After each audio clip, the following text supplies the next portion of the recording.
Hello friends, welcome to my channel.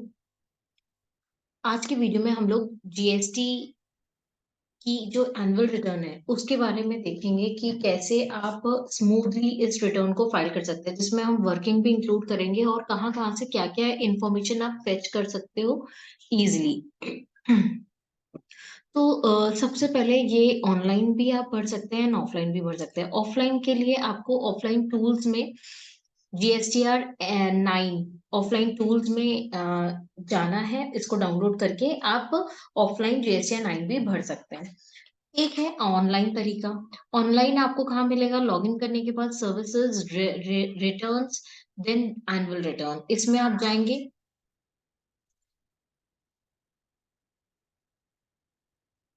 Financial select करेंगे and उसके बाद आपको GSTR 9 और 9C मिल जाएगा। GSTR 9 अब अपडेट हो चुका है। इसमें जो ITC वाला जो टेबल है वो अब 30 नवंबर 2023 तक अपडेट हो चुका है, जो कि बहुत जरूरी है। तो मतलब जो सही टाइम है GSTR 9 फाइल करने का वो दिसंबर ही है, क्योंकि 30 नवंबर तक आपके ITC के अमाउंट सारे अपडेट हो जाते हैं। कैसे अपडेट हो जाते हैं? जो भी आपके सप्लायर्स हैं जिनको करेक्शन करना है, अमेंडमेंट करना है, इन सब की सारी जो लास्ट डेट है एज पर दी एक्ट वो 30 नवंबर है।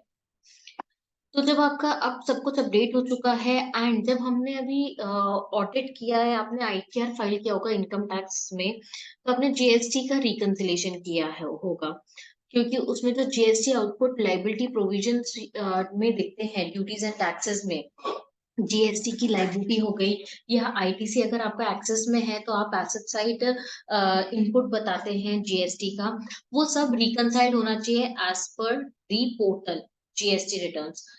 तो वो आपने रिकंसिलेशन करके ही रखा है, तो उसी रिकंसिलेशन को अब आपको उठाना है एंड उस पे काम चालू करना है। जब आप GSTR 9 पोर्टल में खोल लेंगे तो आपको फटाफट से साइट से डाउनलोड कर लेनी है, जैसे GSTR 9, GSTR 1 summary, GSTR 3B summary. अब इतना टेबल 8 है, एक नया टेबल है, इसको आपको डाउनलोड करना है। बट आप जब डाउनलोड करेंगे तो ये डाउनलोड नहीं हो रहा है, जस्ट बिकॉज अभी ये अपडेट हुआ है तो इसमें समय लग रहा है डाउनलोड करने में। तो अगर आपका डाउनलोड हो गया तो प्लीज मुझे कमेंट सेक्शन में बता दीजिए। अब GSTR 9 में जो table number 4 and table number 5 है, ये हमारा आउटपुट सप्लाई से रिलेटेड है। Table number 6, table number 7, table number 8, ये जो तीन टेबल है ये हमारा ITC से रिलेटेड है। अब ये कैसे बाइफिकेटेड है? टेबल नंबर 6 जो है वो हमारा ITC अवेल्ड से रिलेटेड है। Table number 7 ITC reverse and ineligible ITC से रिलेटेड है। और जो टेबल नंबर 8 है वो अदर ITC रिलेटेड रिकंसिलेशन है, जो कि 2A से वो करता है। ये सारी इंपॉर्टेंट टेबल्स हैं। नेक्स्ट टेबल है table number 9, details of tax paid as declared in return file during the financial year. उसके बाद टेबल नंबर 10, 11, 12, 13, ये बहुत ही इंपॉर्टेंट टेबल है। इस टेबल में हमें वो फिगर्स डालने हैं जो कि फाइनेंशियल ईयर 22-23 के हैं, बट आपने उसको शो कहाँ किया है? कौन सी रिटर्न में? अप्रैल 23 से लेके अक्टूबर तक की रिटर्न्स में आपने शो किया है। तो अगर ऐसे कोई फिगर्स हैं तो वो आपको 10, 11, 12, 13 में डालना है। 10 और 11 is related to output supply, जो सेल्स आपने किया और वो शो किया आपने अप्रैल 23 से अक्टूबर 23 तक, तो वो आप 10, 11 में बताएंगे कितना आपने इंक्रीज किया और कितना डिक्रीज किया है। वैसे ही ITC जो है, ITC अगर आपने क्लेम किया है और या आपने रिवर्स किया है तो वो आपको टेबल नंबर 12 एंड 13 में बताना है। पर आपने कौन से साल की रिटर्न में बताया? अप्रैल 23 से अक्टूबर 23 तक। टेबल नंबर 14 में डिफरेंशियल टैक्स पेड अमाउंट डालना है। अभी डिफरेंशियल टैक्स पेड क्यों आएगा? क्योंकि अगर आपने इंक्रीज किया होगा कोई सेल्स अप्रैल 23 से अक्टूबर 23 की रिटर्न में जो आपने बताया, तो उसमें आपको टैक्स पे करना पड़ेगा। अगर आपने डिक्रीज किया है तो आपको उसका एडजस्टमेंट मिल जाएगा। वैसे ही आपने अगर ITC रिवर्स किया है तो भी आपकी लाइबिलिटी बनती है पे करने की, तो वो आप सब 14th में बताएंगे। 15th ऑप्शनल है, particular of demand and required. 16th भी ऑप्शनल है। 17th इंपॉर्टेंट है। 17th हमारा आउटपुट सप्लाईज के HSN समरी से रिलेटेड है। ये आप GSTR 1 की समरी से पिकअप कर सकते हैं, मैं आपको अभी बताऊंगी। 18th है इनवर्ड सप्लाई HSN, ये आप स्किप कर सकते हैं। टेबल नंबर 17 में जो हमें HSN वाइज समरी देना है, ये आप आपके जीएसटीआर 1 की जो समरी आप डाउनलोड करेंगे उससे ले सकते हैं। जैसे मैंने कहा कि आप जब जीएसटीआर 9 ओपन करेंगे तो फटाफट जीएसटीआर 1, 3P और 9 की जो समरी है वो डाउनलोड कर लीजिए। अभी जीएसटीआर 1 की फाइनेंशियल 22-23 की समरी है। इसमें आपको B2B के भी फाइनल फिगर्स मिल जाएंगे जो आपने साल भर बताया होगा। जीएसटीआर 1 में B2C के मिल जाएंगे, डेबिट नोट, क्रेडिट नोट, जो भी आपने फिगर्स भरे होंगे जीएसटीआर 1 में साल भर, वो आपको सब इसमें मिल जाएंगे। अब आपको क्या करना है, यहाँ जो टेबल नंबर 12 में HSN वाइज समरी आप हर महीने बताते हैं, इसके फिगर को वहां शो करना है। बट ध्यान रखें, अगर आपने कोई फिगर अप्रैल 23 मतलब इस साल फाइनेंशियल 23-24 के रिटर्न्स में बताया है, उसको ऐड करना ना भूलें। तो यहाँ पर जो ये फिगर आपको दिख रहा है, ये टोटल फिगर है जो जीएसटीआर 1 में आप हर महीने भरते हैं HSN वाइज आउटपुट सप्लाई के। तो आप यहाँ से डायरेक्टली ले सकते हैं। पर याद रखिए, अगर आपने कोई एडजस्टमेंट्स किए हैं अप्रैल 23 से अक्टूबर 23 के रिटर्न में, तो उसको ना भूलें, उसको ध्यान रखें, यहाँ पर आप फिल करें। तो जीएसटीआर 17, जीएसटीआर 9 का जो टेबल नंबर 17 है, ये तो आपका फिल हो गया। अब हम बताना जीएसटीआर जो जीएसटीआर 9 का टेबल नंबर 4 और 5 है, इस फिगर को कहाँ से वेरीफाई करें। अगेन इसके लिए ना आपको क्या करना है, आपको एक छोटा सा रिकंसिलिएशन बनाना था जब आप अपने फाइनेंशियल्स फाइल कर रहे हैं, क्योंकि फाइनेंशियल फाइल करते टाइम भी जो टर्नओवर आपने बुक्स में बताया है और जो जीएसटीआर 9 में बताया, ये तो आपने रिकंसाइल किया ही होगा एज पर टैली। अगर आप टैली सॉफ्टवेयर यूज करें या जो भी सॉफ्टवेयर यूज करें, एज पर बुक्स मतलब आपके क्या फिगर से टैक्सेबल सप्लाई के, एग्जेम्प्टेड के, वो आपने एक टेबल में लिख दिया। दूसरे टेबल में आज पोर्टल क्या थे, इन दोनों का आपको रिकंसाइल करना है। अगर ये टोटल अमाउंट इक्वल आ जाता है, दैट मीन्स आपने जो पोर्टल में बताया है वही आपकी बुक्स का फिगर है। तो इसका मतलब ये है कि जो हमारा ऑटो पॉपुलेट होके जी टेबल नंबर 4 में फिगर्स आ रहे हैं, वो बिल्कुल सही आ रहे हैं, उसको एक बार बस आपको वेरीफाई करना है। तो वेरीफाई कहाँ से करना है, अगेन जीएसटीआर 1। आपके जीएसटीआर 1 में जो भी आपने फिगर्स फिल करे थे, जिसके कारण जीएसटीआर 1 की समरी जनरेट हुई है, उससे आप एक एक करके वेरीफाई करते जाइए। अगर आपका मैच हो रहा है, 20620 है, जैसे यहाँ पर आपकी जो जैसे B2B फॉर एग्जाम्पल मैं आपको बताऊं, 20278,822 मतलब 2,02,78,822 हमारे 9 में दिख रहा है। क्या यही मेरे जीएसटीआर 1 का भी है, टू 2,02,78,822। तो इसका ये मतलब है जो हमने पोर्टल में रिटर्न फिल किए थे, उससे तो सही ऑटो पॉपुलेट होकर आया है 9 में। बट क्या मेरे बुक्स का फिगर भी यही बन रहा है, तो इसके लिए आपको यहाँ से सारे फिगर्स ऐड करने पड़ेंगे। आप जैसी ऐड करेंगे तो आपका फिगर टैली हो जाना चाहिए, B2B B2C का। तो यहाँ मेरे टोटल में तो मेरा फिगर टैली हो रहा है, तो इस वजह से जो जीएसटीआर 9 का फिगर है मेरे, वो सही है। तो इसके लिए एक वर्किंग होना जरूरी है, यही मैं आपको बता रही हूँ, एक वर्किंग होना जरूरी है। वर्किंग कौन सी, बुक्स और पोर्टल की। अगर आपके पास वो है तो आप सही आपके रिटर्न दे जाएगी। अब टेबल नंबर 4 में क्या क्या डिटेल्स जाननी है, हमारी डिटेल्स आएंगी एडवांसेस से रिलेटेड, इनवर्ड सप्लाई जो कि आपने आरसीएम जिस पे भरा होगा वो आएगा, B2C आएगा, B2C B2B, zero rated supply है तो आपको वो बताना रहता है, advances on which tax has been paid but invoice has not been issued, inward supply on which tax is paid and reverse charge basis. ये सारी चीजें आएंगी, बट ये कैसे आएंगी, जब आपने जीएसटीआर 1 में बताई होंगी। पर अगर कोई जीएसटीआर 1 में आपने अप्रैल 23 से लेके 24 तक बताई होंगी, तो वो आप कहाँ बताएंगे, टेबल नंबर 10 एंड 11 में। वैसे ही क्रेडिट नोट, जो ऊपर हम सप्लाईज की बात कर रहे थे, उनसे related credit note, debit note, अगर आपने कुछ इश्यू किए हैं तो वो आप बताएंगे टेबल नंबर 4 में। टेबल नंबर 5 में क्या आएगा, टेबल नंबर 5 में हमारे एग्जेम सप्लाई आएगा, जीरो रेटेड सप्लाई जिसमें टैक्स आपने नहीं पे किया है, निल rated supply, non GST supply, ये सारी चीजें हमारी टेबल नंबर 5 में आएंगी। बट कुछ आपसे जीएसटीआर 1 में गलती हो गई है, कुछ एग्जाम सप्लाई थी बट वो आपने प्रॉपरली शो नहीं कर पाए हैं, और या जो टैक्सेबल सप्लाई में बता दिया है पर वो एग्जाम सप्लाई में आनी चाहिए, तो वो करेक्शन आप यहाँ टेबल नंबर 9 में टेबल नंबर 5 में कर सकते हैं जीएसटीआर 9 फाइल करते टाइम।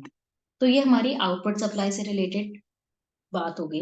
अब हम आईटीसी देखते हैं। आईटीसी 6, 7, 8 से रिलेटेड है। तो 6 में हमें क्या बताना है कि हमने कितना अवेल किया है।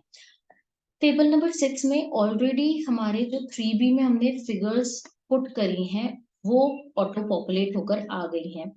उसी का ही बाइफर्केशन आपको करना है इनपुट में, कैपिटल गुड्स में, इनपुट सर्विस में। मतलब आईजीएसटी जो यहाँ 1,25,000 दिख रहा है, आपकी बुक्स में भी अगर 1,25,000 ही है, अगेन जब आपने वर्किंग बनाई होगी तो आपने कंपैरेटिव वर्किंग बनाई होगी, अगर ये मैच कर रहा है तो आपकी बुक्स में भी 1,25,087 रुपीज का आईजीएसटी होगा। अब इसमें से कितना इनपुट से रिलेटेड, कितना कैपिटल गुड्स से रिलेटेड है और कितना इनपुट सर्विस से रिलेटेड है, ये आपको बाइफर्केट करना है। या इसके अंदर कोई आरसीएम से रिलेटेड है तो आपको सी पॉइंट में उसको बताना है, inward supply receive from unregistered person liable to reverse charge. आपने कोई ऐसी इनवर्ट सप्लाई ली है जिसमें आपने आरसीएम के बेसिस पे टैक्स जमा किया है, तो एक तो वो टेबल नंबर 4 में आ गया होगा। फिर एक ही टेबल नंबर 6 में आपको बताना है, क्योंकि हम जितना पे करते हैं उतना हम आईटीसी भी ले सकते हैं। तो अगर वो जो आरसीएम है वो इनपुट से रिलेटेड है तो आप इनपुट पे बताएंगे, कैपिटल गुड से रिलेटेड है कैपिटल गुड पे बताएंगे, इनपुट सर्विस से रिलेटेड तो इनपुट सर्विस बताएंगे।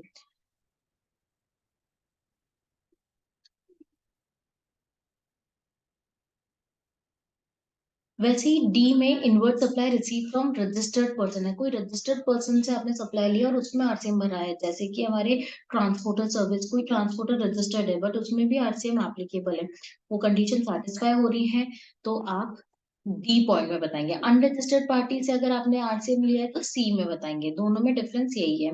वैसे ही इम्पोर्ट ऑफ गुड्स से रिलेटेड आईटीसी है तो आप ई पॉइंट में बताएंगे, इंपोर्ट ऑफ सर्विसेज से रिलेटेड है तो एफ में बताएंगे, अगर आईएसडी से रिलेटेड इनपुट टैक्स क्रेडिट है तो जी में बताएंगे। ऐसे करके सब टोटल आ जाएगा B2H का, इस आप जो बाइफिकेट कर रहे हैं। फिर वो कंपेयर होगा 3B से, जो कि आपने ऑलरेडी कंपैरेटिव करा ही होगा जब आप बुक्स फाइनल कर रहे होंगे, तो वो डिफरेंसेस आपके जीरो हो जाएंगे अगर कोई नहीं है। बट अगर कोई डिफरेंस आ रहा होगा जो कि आपने एडजस्टमेंट किया है अप्रैल 23 से अक्टूबर 23 तक, तो वो आपके डिफरेंस अमाउंट में आ जाएगा। अगर कोई और आईटीसी आपने अवेल किया जो ऊपर मेंशन नहीं है, तो आप any other ITC avail but not specified about में बता सकते हैं। अब इसमें क्या क्या कवर होगा, इसमें वो वाले फिगर कवर होंगे जो आपने फाइनेंशियल ईयर 21-22 के, फाइनेंशियल ईयर 22-23 के रिटर्न में बताएंगे। मेरा मतलब ये है कि जब हमने फाइनेंशियल 21-22 के आईटीसी बताई होगी जीएसटी 3B में फाइनेंशियल 21-22 के, तो मार्च 22 तक तो आपने बताया होगा। बट हमारे पास समय होता है नवंबर तक का, नवंबर 22 तक की रिटर्न में हम कुछ ऐसे आईटीसी बता सकते हैं जो कि हमसे छूट गया है। तो अगर आपने अप्रैल 22 से नवंबर 22 तक की रिटर्न में कोई बताए होंगे आईटीसी, तो वो भी हमारे 3B में आपने बताओगे तो 1,25,000 वाले फिगर में ये कैप्चर हो चुका होगा, तो उसको आपको हटाना पड़ेगा। तो वो आपको एनी अदर आईटीसी अवेल में आप बताएंगे, क्योंकि वो फाइनेंशियल 22-20 से रिलेटेड नहीं है, वो हमारे फाइनेंशियल ईयर 21-22 से रिलेटेड आईटीसी से, जो कि हमने 22-23 में बताए थे, तो वो आप एम में बताएंगे 21-22 के। ऐसे करके आपका टेबल नंबर 6 भी रेडी हो जाएगा।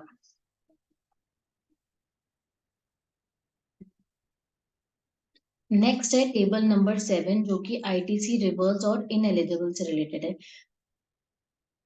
टेम्परेरी रिवर्सल हो या परमानेंट रिवर्सल किया हो आपने, सब टेबल नंबर 7 में आएगा। रूल 37, 39, 42, 43 इन सब से रिलेटेड कोई रिवर्सल है, 17(5) ब्लॉक क्रेडिट से रिलेटेड है, तो सब आपको इसमें बताना है। इसके अलावा कोई और रिवर्सल भी आपने किया होगा जो कि टेम्परेरी है, तो वो H1 में आप बताएंगे। H1 वाला जो कॉलम है वहां पर आप टेम्परेरी रिवर्सल भी बताएंगे अदर्स करके। तो ये आपका टेबल नंबर 7 रेडी हो जाएगा। अब अदर आईटीसी रिलेटेड इंफॉर्मेशन क्या है, ये हमारे 2A की कंपैरिजन से है। 2A में कितने आपके दिख रहे था आईटीसी और आपने कितना बुक्स में लिया है, इन दोनों का कंपैरिजन है, और उसमें अगर कोई डिफरेंस है तो क्यों है ये आपको यहाँ पर बताना है।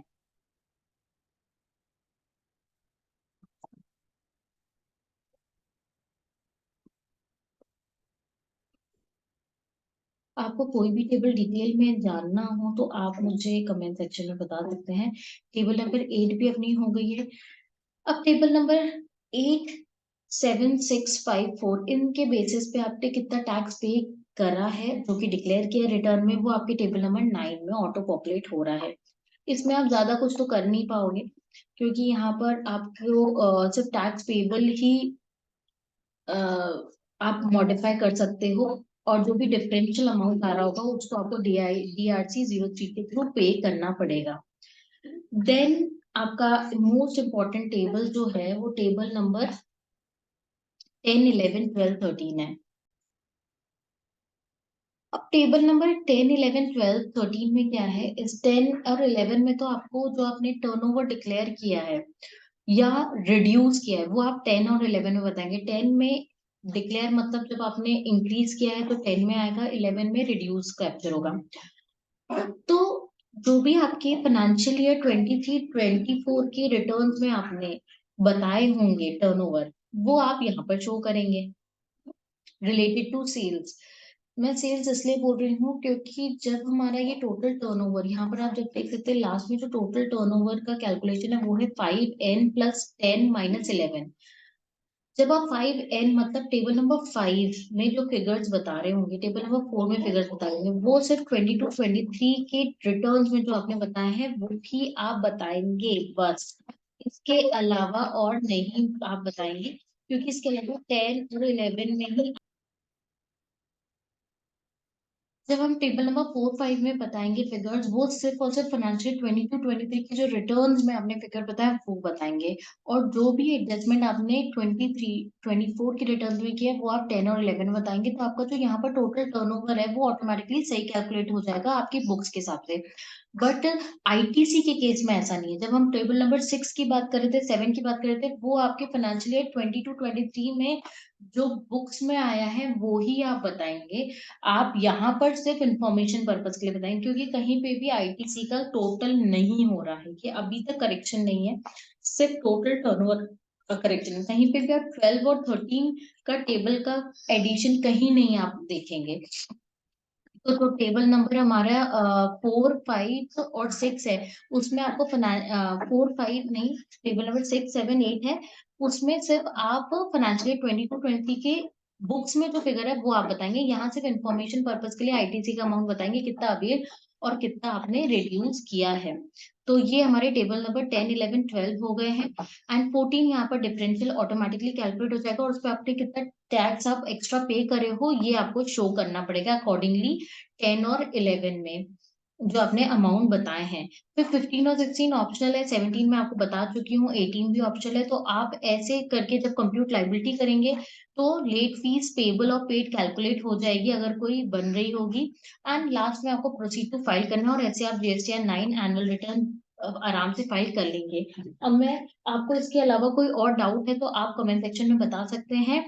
तब तक के लिए आप मेरे चैनल को सब्सक्राइब करें और वीडियो को लाइक करें। GSTN 9C GST ऑडिट के लिए मैं सेपरेट वीडियो बनाऊंगी। Thank you.